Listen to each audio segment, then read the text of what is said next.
രക്ഷപ്പെടാൻ വഴിയില്ല. ഒരു മാധ്യമങ്ങളോ ഒരു സർക്കാരോ ഒരു ആരോഗ്യവകുപ്പ് പ്രസ്ഥാനങ്ങളോ ഒന്നും നമ്മളെ രക്ഷപ്പെടുത്താനില്ല. സ്വയം നന്നാവുക അല്ലാതെ വേറെ നമ്മുടെ ഈ വഴിയില്ലാതെ തെളിയിച്ചുകൊണ്ടിരിക്കണം. ഈ വരുന്ന നമ്മുടെ വീട്ടിലെ പഞ്ചായത്തുകാരോ മുനിസിപ്പാലിറ്റിക്കാരോ വരുമ്പോ അവരോട് ചോദിക്കുക, നീ ഇതിന്റെ എവിടെയൊക്കെ തടഞ്ഞു, എവിടേക്ക് ഇതിന്റെ പ്രതികരണം എന്താണ്, ആർക്കൊക്കെ അസുഖം പിടിച്ചു എന്നെല്ലാം നമ്മള് അവരോടൊന്ന് തിരിച്ചു ചോദിച്ചിട്ട് ആ ചോദ്യത്തിന് ഉത്തരം ചോദിച്ചപ്പോൾ അവർ പറഞ്ഞത്, പഞ്ചായത്തുകാർ പറയുന്നേ, നോക്കി അതൊന്നും ഞങ്ങൾക്ക് അറിയുക, ഞങ്ങളെല്ലാം പഞ്ചായത്തിൽ ഏൽപ്പിച്ചു വിട്ടിരിക്കുക, ഞങ്ങൾ ഇത് കൊടുത്തില്ലെങ്കിൽ ഞങ്ങളുടെ ജോലി പോകുന്ന വരെ പറയുന്ന സംസ്കാരം കൊണ്ട് ഇതാണോ നമുക്ക് വേണ്ടത്? നമ്മുടെ കുട്ടിക്ക് കൊടുക്കുന്ന മരുന്ന് എന്താണെന്ന് തരുന്നവരും അറിയില്ല, കൊടുക്കുന്നവരും അറിയില്ല, ഒപ്പിട്ടേക്കുന്നവരും അറിയില്ല.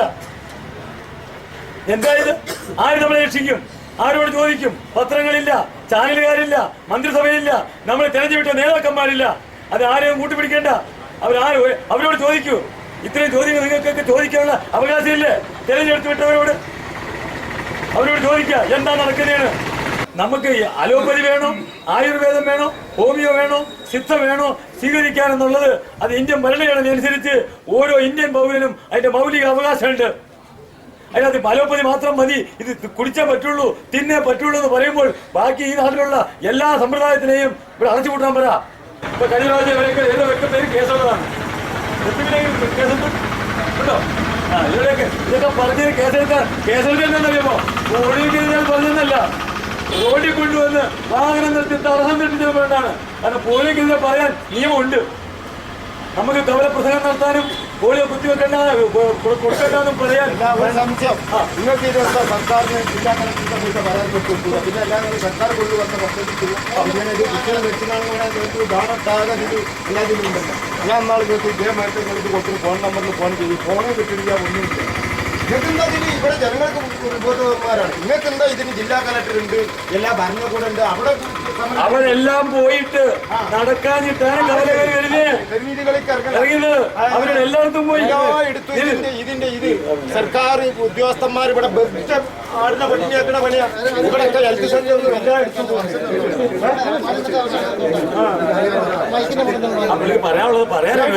അതായത് ഞാൻ പറഞ്ഞെന്നറിയോ, നിങ്ങൾ ഇത് ശരിയാണെന്നുണ്ടെങ്കിൽ ഇതിന് സർക്കാരും നിയമം ഉണ്ടല്ലോ ഇവിടെ. അത് അതുമായിട്ട്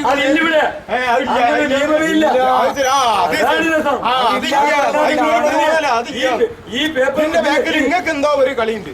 വേറെ ഉന്നതന്മാരെ ഡോക്ടർമാരെയും എല്ലാ ഇതും പഠിച്ച ആൾക്കാർ വെറുതെ കുത്തിരിക്കുക. ഈ കുട്ടിക്ക് തുള്ളി മരുന്ന് കൊടുക്കുന്നത് വെറുതെ കൊടുത്തിട്ട് വായിക്കൊള്ളു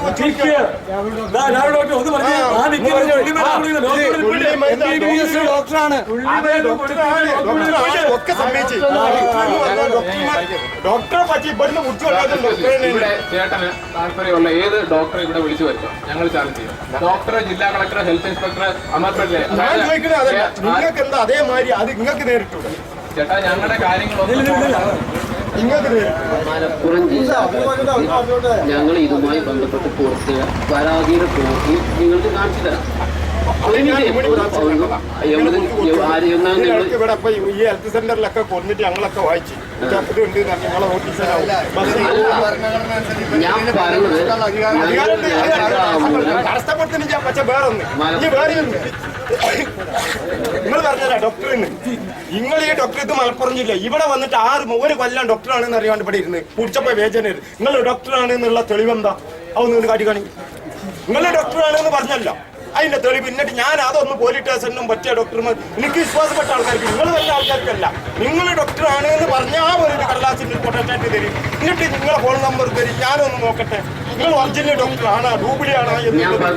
ആധികാരികമായ കാര്യങ്ങൾ മാത്രം അല്ല ഈ പറഞ്ഞ സമാധാനം പറയും. ഈ പറഞ്ഞ മൈക്കൊന്നും വേണ്ട, മൈക്കൊന്നും വേണ്ട. നിങ്ങൾ പറഞ്ഞ ഇവിടെ നിങ്ങൾ പറഞ്ഞല്ലോ ഒറിജിനൽ ഡോക്ടറാണെന്ന്. നിങ്ങൾ ആ ഡോക്ടറിന്റെ സർട്ടിഫിക്കറ്റും അതിനൊരു ഫോട്ടോ സ്റ്റാറ്റ് നിങ്ങളെ ഫോൺ നമ്പർ തരും.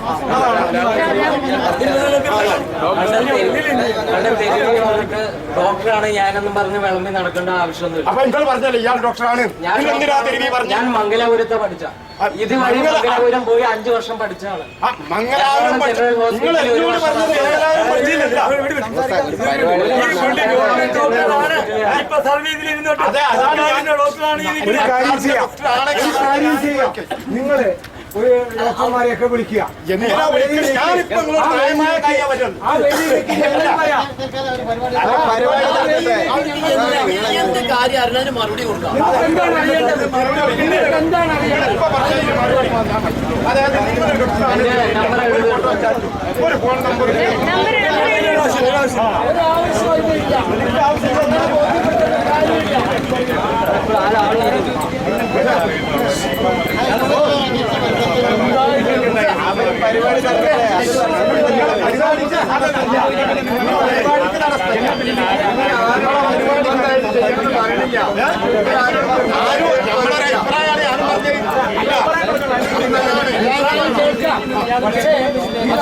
പരിപാടി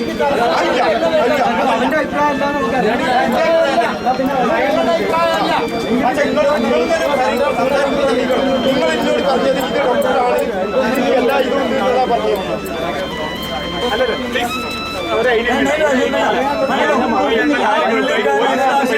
അത് അവർക്ക്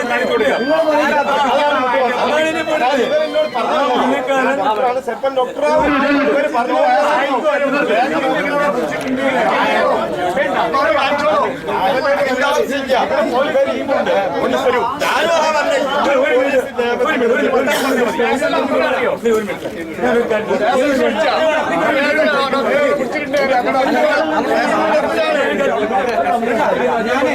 രാവിലെ സ്റ്റേഷനിൽ പോയി പെർമിഷൻ മേടിച്ചിട്ടാണ് പരിപാടി.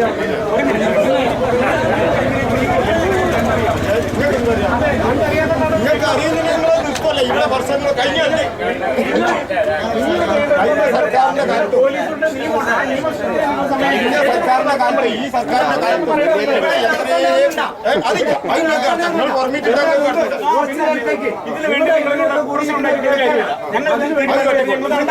ഇത് പറയരുത്.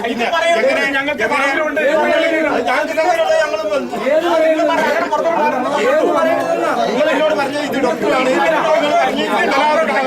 മംഗലാപുരത്താണ്.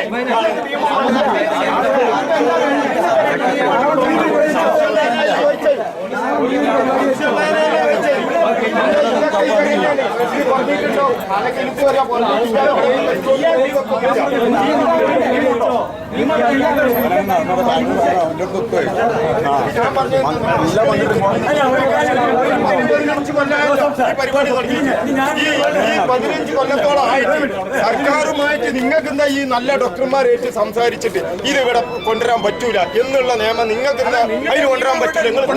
നിങ്ങൾ പരിപാടി നമ്മൾ കേൾക്കാം, കേട്ടോക്കെ നമ്മള് പരിഹാരം ഉണ്ടാക്കാം.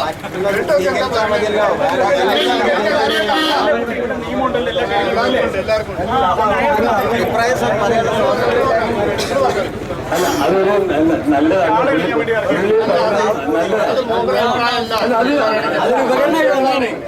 അതൊരു നല്ലതാണ് പുള്ളി പറഞ്ഞത്. അത് പുള്ളിക്ക് സംസാരിക്കാനുള്ള സമയം കൊടുത്തില്ല നമ്മള്. അല്ല ഇപ്പോഴാണ് സമീപസാറായത്.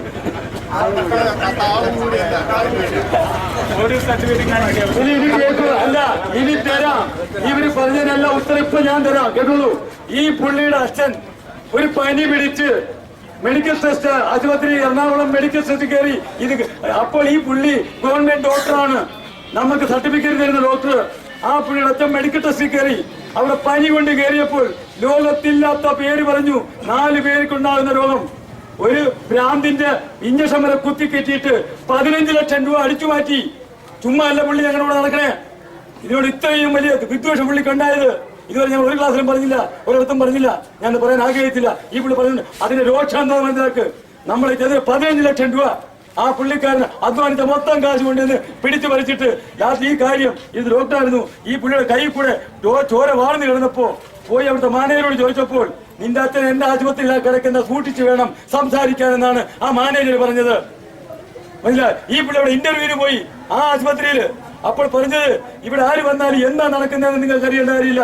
ICU കാലിയാണെങ്കിൽ നേരെ ICUലോട്ട് കയറ്റിക്കൊള്ളാൻ പറഞ്ഞു. വേറെ ചോദ്യങ്ങളില്ല. ആര് ഒരു ICU കാലിയായി കിടന്നാൽ അകത്തോട് കയറ്റാനാ പറയണേ. ഒരു ഡോക്ടർ ഇന്റർവ്യൂ ഈ സ്ഥലത്തിരിക്കുമ്പോ ഇതൊന്നും പറിക്കാതെ നമ്മൾ പോയിട്ട് ആശുപത്രിയിൽ പോയി നമ്മളെല്ലാം വിറ്റ് തിന്നുന്ന ഒരു പ്രസ്ഥാനത്തിനകത്ത് ഇരിക്കുമ്പോഴാണ് നമ്മളൊന്ന് ഇറങ്ങി തിരിച്ചു. നിങ്ങളോട് പറയാൻ അത് കുറ്റമായി പോയെങ്കിൽ ക്ഷമിക്കുക. നിങ്ങളെയൊക്കെ ഞങ്ങളുടെ പോക്കറ്റിലൂടെ ഞങ്ങളുടെ തലയിൽ വണ്ടി ഓടുമല്ലേ, ഈ പാവപ്പെട്ടവന്റെ തലയിൽ കൂടെ വണ്ടി ഓടുമല്ലേ ഈ നിങ്ങളോട് ഈ കാര്യമെന്ന് പറയാൻ ഇല്ലേ? അപ്പോ അതാണ് ഇങ്ങനെയുള്ള ആൾക്കാരിന്റെ ഇടയ്ക്ക് കിടക്കുമ്പോഴാണ് ഈ നാട്ടിൽ ഒരിക്കലും മേലോട്ട് പോകാൻ പറ്റൂല. സത്യങ്ങൾ തുറന്നു പറയുന്നു. ഒരു ചാനലുകാരൻ എടുക്കുന്നില്ല, ഒരു പത്രക്കാരൻ എടുക്കുന്നില്ല. ഒരു മന്ത്രിസഭ തന്നു ചെല്ല്, എല്ലാത്തിനും വീഡിയോ കിടപ്പുണ്ട് നെറ്റില് എടുത്ത് നോക്ക്. നിങ്ങൾ പോയിട്ട് മോഹനം വൈദ്യുതി യൂട്യൂബിൽ പോയി അടിക്ക്. ഈ ES-ന്റെ അടുത്ത് പോയതും ഉമ്മൻചാണ്ടിയുടെ അടുത്ത് പോയതും ആരോഗ്യമന്ത്രിയുടെ അടുത്ത് പോയതും ആരോഗ്യ ഡയറക്ടർമാരുടെ അടുത്ത് പോയി സംസാരിച്ചതും വീഡിയോ എടുത്തുകൊണ്ട് നിൽക്കുന്നുണ്ട്. ഇവിടെ നെറ്റുണ്ട്, ഇപ്പൊ എടുത്ത് നോക്ക്. ഒരെണ്ണം പ്രതികരിക്കുന്നില്ല. 16 ചാനലുകാരെ എടുത്തു, 14 പത്രക്കാരെ എടുത്തു. എല്ലാവരും വിളിച്ചതാണ് പത്രസമ്മേളനം നടത്തി. ഒറ്റ ചാനലും പത്രവും കണ്ടില്ല. എന്താ നിങ്ങൾ വിചാരിച്ച് ഇവിടെ നിയമമില്ലേ, നീതിയില്ലേ, കോടതിയില്ലേ, മണ്ണാങ്കട്ടയില്ലേ? ഇതെല്ലാം കാശ് ഉണ്ടാക്കാൻ വേണ്ടി മാത്രം ഉണ്ടാക്കി വെച്ചിരിക്കുന്ന പരിപാടി. പാവപ്പെട്ടവൻ ജീവിക്കണം. എനിക്ക് നിങ്ങളുടെ മക്കൾക്ക് ഈ നാട്ടിൽ ജീവിക്കണം. അതിനുള്ള അവകാശമുണ്ട് നമുക്ക്. അത് കുറെ കമ്പനി കൂട്ടുള്ള മുതലാളിമാർക്ക് തീരെ എഴുതി വെച്ചതിന്റെയാണ് ഈ കിടന്ന് അനുഭവിക്കുന്നത്. കുറെ എണ്ണം ഇത്ര യുവമാരെ എല്ലാം പുറകെ നടന്ന് കൂത്തിപ്പട്ടികളായിട്ട് നടന്ന് കൊടിച്ചിപ്പട്ടിയാ ആ തരത്തിലാക്കി എടുത്തുകൊണ്ട് വെച്ചിട്ട് നമ്മളെല്ലാം വോട്ട് കൊടുക്കുന്നതല്ലാതെ ഒരെണ്ണം നമുക്ക് വേണ്ടി സംസാരിക്കാൻ ഒരെണ്ണം അസംബ്ലിയിലോ പാർലമെന്റിലോ ഇല്ല. 2 കോടി രൂപ വെച്ച് കൊണ്ടേത് കൊടുക്കും പാർലമെന്റ്. ഇപ്പൊ ഇന്ത്യ മഹാരാജ്യം എഴുതി മേടിക്കാം. ആ തരത്തിലുള്ള സംവിധാനത്തിനകത്താണ് നമ്മൾ ഇരിക്കുന്നത്. 6000 കോടി രൂപ വിജയ മല്യയുടെ വായി മണ്ണിട്ട് ഒരുത്തരം ചോദിക്കാനില്ല. നമ്മളെ നികുതി നിങ്ങൾ ഞാനിവിടുത്തെ നികുതി അവരോട് കൊടുത്തു. ഒരുത്തൻ ചോദിച്ചവിടെ ഏതെങ്കിലും രാഷ്ട്രീയ പാർട്ടി ഉണ്ടായിരുന്നു ഇവിടെ? ഇല്ല. വിജയ അംബാനി അവൻ ഓരോ മാസം പെട്രോൾ വില കൂട്ടിയപ്പം ഒന്ന് നിൽക്കണോ മനുഷ്യാന്ന് ആ റെഡ്ഡി പറഞ്ഞപ്പം പറഞ്ഞു ഇറങ്ങണ പുറത്തെന്ന് പറഞ്ഞു. അവനെ ഇറക്കി പുറത്ത് വിട്ടിട്ട് വീണ്ടും പെട്രോൾ വില കൂട്ടി. ഒരുത്തൻ ചോദിക്കാനില്ല. എന്തായി നടക്കണേ ഒന്ന് പറയും നിങ്ങള്? ഇതൊക്കെ സത്യങ്ങളല്ലേ? നമ്മൾ രണ്ടുപേരും അടുത്ത നികുതിയാണ് വിജയ മല്യയ്ക്ക് എഴുതി കൊടുത്തത്. കള്ളുരാജാവിന് കള്ള് വിറ്റ് ലാഭം ഉണ്ടായില്ലെങ്കിൽ ഇന്ത്യൻ ജനതയ്ക്ക് കുത്തുവാള എടുക്കും. ഇവിടെ ഇറങ്ങത്തില്ല. എന്താ ഇതിൽ പറയാനൊന്നും ഒറ്റ ഒരുത്തരയില്ല.